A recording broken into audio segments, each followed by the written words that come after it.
സങ്കീർത്തനം 5-ാം അധ്യായം 1 മുതൽ 12 വരെയുള്ള വചനങ്ങൾ. പ്രഭാത പ്രാർത്ഥന. കർത്താവേ, എൻ്റെ പ്രാർത്ഥന ചെവികൊള്ളണമേ. എൻ്റെ നെടുവീർപ്പുകൾ ശ്രദ്ധിക്കണമേ.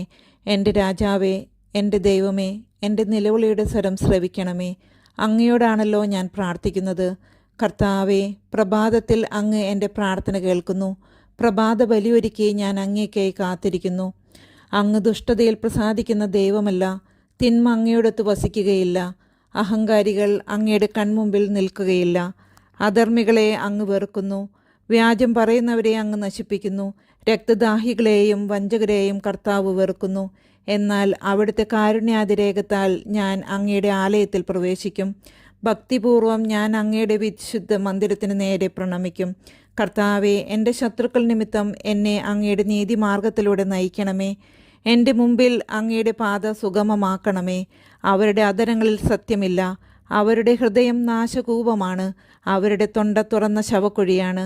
അവരുടെ നാവിൽ മുഖസ്തുതി മുറ്റി നിൽക്കുന്നു. ദൈവമേ, അവർക്ക് കുറ്റത്തിനൊത്ത ശിക്ഷ നൽകണമേ.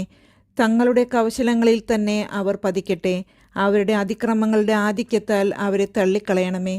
അവർ അങ്ങയെ ധിക്കരിച്ചിരിക്കുന്നു. അങ്ങയിൽ ശരണം പ്രാപിക്കുന്നവർ സന്തോഷിക്കട്ടെ. അവർ എന്നും ആനന്ദഭരിതരായി സംഗീതം ആലപിക്കട്ടെ. അങ്ങയുടെ നാമത്തെ സ്നേഹിക്കുന്നവരെ സംരക്ഷിക്കണമേ. അവർ അങ്ങയിൽ ആനന്ദിക്കട്ടെ. കർത്താവെ, നീതിമാന്മാരെ അവിടുന്ന് അനുഗ്രഹിക്കുന്നു. പരിച കൊണ്ടെന്ന പോലെ കാരുണ്യം കൊണ്ട് അവിടുന്ന് അവരെ മറയ്ക്കുന്നു.